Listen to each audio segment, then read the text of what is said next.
Book 1, Chapter 4, Part 3. After about a mile and a half, she pointed out to turn left onto a narrow, rocky road. It meandered up a ridge and down into a flat valley. Ahead was a farmhouse made of rough planking. Behind it were several barns and outbuildings. 3 llamas peered at us from a fenced pasture. As we slowed to a stop, several people walked around a vehicle and stared without smiling. I noticed a gas-powered electric generator humming at the side of the house. Then the door opened and a tall, dark-haired man with strong, lean features walked towards us. "That's Robert," Marjorie said. "Good," I said, still feeling strong and confident. We got out as Jensen walked up to us. He looked at Marjorie. "I was worried about you. I understand you ran into a friend?" I introduced myself and he shook my hand firmly. "I'm Robert Jensen. Glad you two are all right. Come in." Inside, several people busied themselves with supplies. One carried a tent and camping gear toward the back. Through the dining room, I noticed 2 Peruvian women in the kitchen, packing food. Jensen sat in one of the chairs in the living room and directed us to the 2 others. "Why did you say you were glad we were all right?" I asked. "Only since this afternoon." "Then you don't know how dangerous it is here. People are disappearing. Have you heard of the manuscript of the missing 9th insight?" "Yes, I have. In fact..." "Then you need to know what's going on. The search for the last insight is getting ugly. There are dangerous people involved in this." "Who?" I asked. "People who don't care about the archaeological value of this discovery at all. People who just want the insight for their own purposes."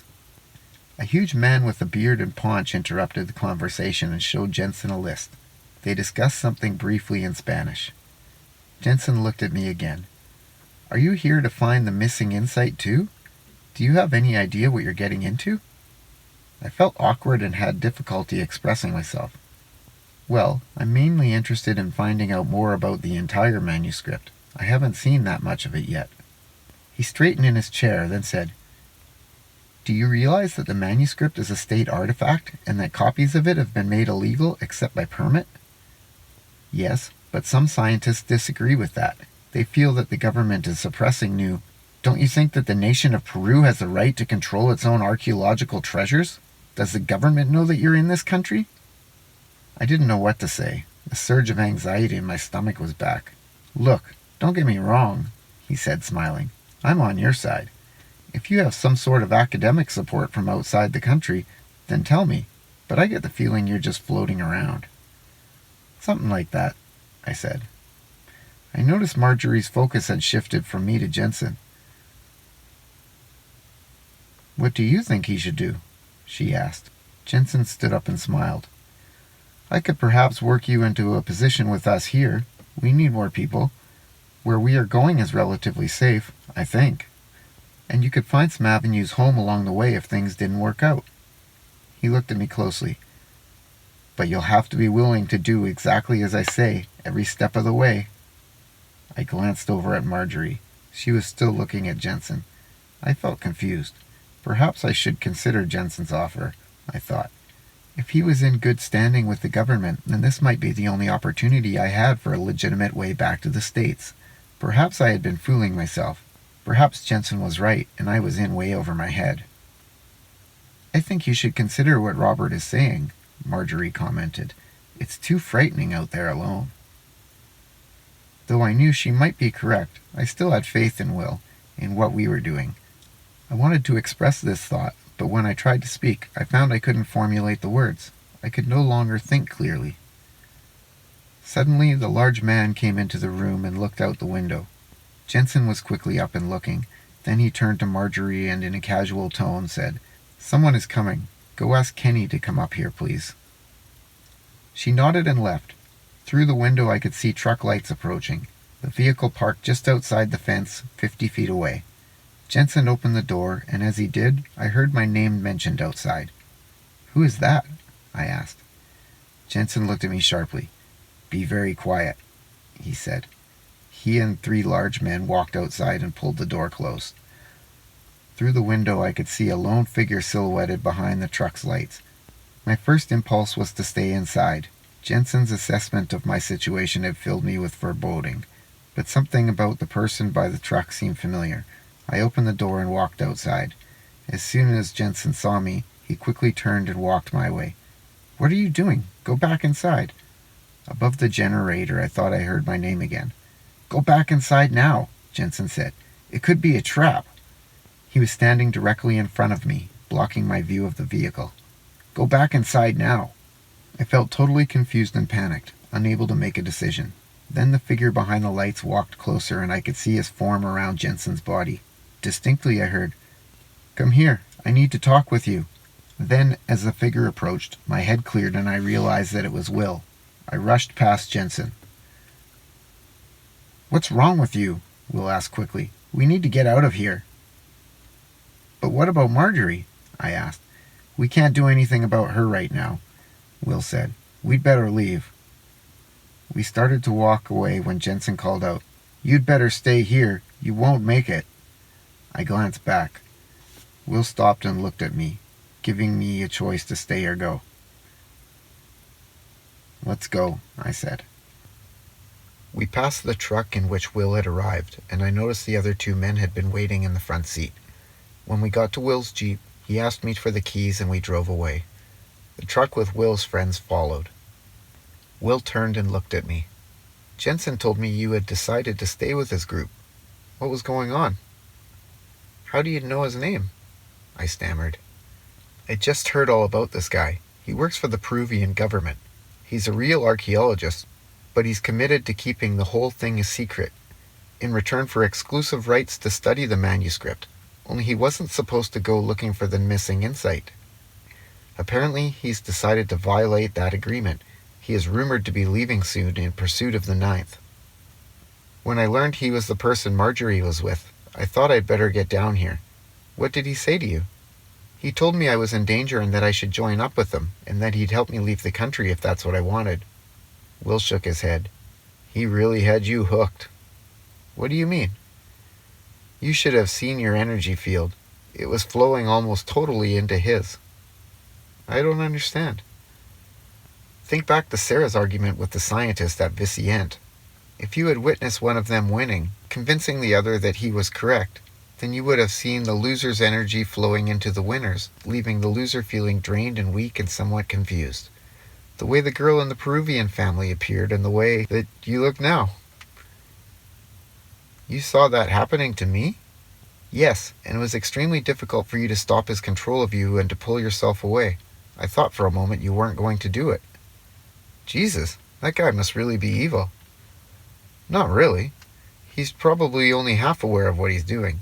He thinks he's right to control the situation, and no doubt he learned a long time ago that he could control successfully by following a certain strategy. He first pretends to be your friend, then he finds something wrong with what you're doing, in your case that you are in danger. In effect, he subtly undermines your confidence in your own path until you begin to identify with him. As soon as that happens, he has you." Will looked directly at me. "This is only one of many strategies people use to con others out of their energy. You'll learn about the remaining ways later, in the 6th insight." I wasn't listening. My thoughts were on Marjorie. I didn't like leaving her there. "Do you think we should try to get Marjorie?"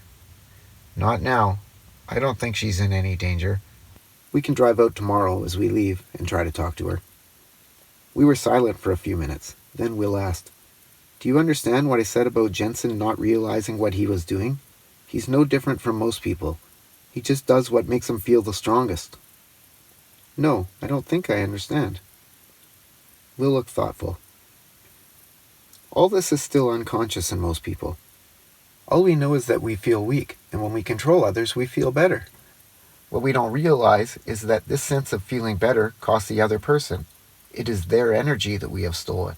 Most people go through their lives in a constant hunt for someone else's energy." He looked at me with a twinkle in his eye. "Although occasionally it works differently. We meet someone who, at least for a little while, will voluntarily send us their energy." "What are you getting at?" "Think back to when you and Marjorie were eating together at the restaurant in town and I walked in." "Okay. I don't know what you two are talking about, But obviously her energy was pouring into you. When I walked in, I could see it clearly. Tell me, how did you feel during that time?" "I felt good. In fact, the experiences and concepts I was relating seemed crystal clear to me. I could express myself clearly. But what does that mean?" He smiled. "Occasionally, another person will voluntarily want us to define their energy for them, giving us their energy outright, the way Marjorie did with you. It makes us feel empowered. But you'll see that this gift usually doesn't last. Most people, Marjorie included, aren't strong enough to keep giving energy. That's why most relationships eventually turn into power struggles. Humans link up energy and then fight over who is going to control it. And the loser always pays the price." He stopped abruptly and looked at me. "Do you get the fourth insight? Think about what has happened to you. You observed that energy flows between people and wondered what it meant, and then we ran into Renault, who told you that psychologists were already searching for some reason humans sought to control each other. All that was demonstrated with the Peruvian family. You saw clearly that dominating another makes the dominator feel powerful and knowledgeable, but it sucks the vital energy out of those who are being dominated. It makes no difference if we tell ourselves that we are doing it for the person's own good, or that they are children and therefore we should be in control all the time. The damage still occurs." Next, you ran into Jensen and got a taste of what this actually feels like. You saw that when someone is dominating you physically, they actually take your mind away. It was not as if you lost some intellectual debate with Jensen. You didn't have the energy or mental clarity to debate with. All your mental power was going to Jensen. Unfortunately, this kind of psychic violence happens all the time throughout human culture, often by otherwise well-meaning people. I just nodded. Will had summarized my experience exactly. Try to integrate the fourth insight fully. See how it fits together with what you already know. The third insight showed you that the physical world is actually a vast system of energy. And now the fourth points out that for a long time we humans have been unconsciously competing for the only part of this energy we've been open to, the part that flows between people. This is what human conflict has always been about, at every level, from all the petty conflicts in families and employment settings to wars between nations. It's the result of feeling insecure and weak and having to steal someone else's energy to feel okay. Wait a minute. Some wars had to be fought. They were right. Of course, but the only reason that any conflict can't be immediately settled is that one side is holding on to an irrational position for energy purposes. Will appeared to remember something. Reaching into a satchel, he pulled out a bundle of papers clipped together. "I almost forgot. I found a copy of the fourth insight." He handed me the copy and said nothing, looking straight ahead as he drove. I picked up the small flashlight Will kept on the floorboard, and for the next 20 minutes read the short document. Understanding the fourth insight, it said, is a matter of seeing the human world as a vast competition for energy, and thus for power. Yet once humans understand their struggle, the insight continued, we would immediately begin to transcend this conflict. We would begin to break free from the competition over mere human energy, because we would finally be able to receive our energy from another source. I looked at Will. "What's the other source?" He smiled, but said nothing.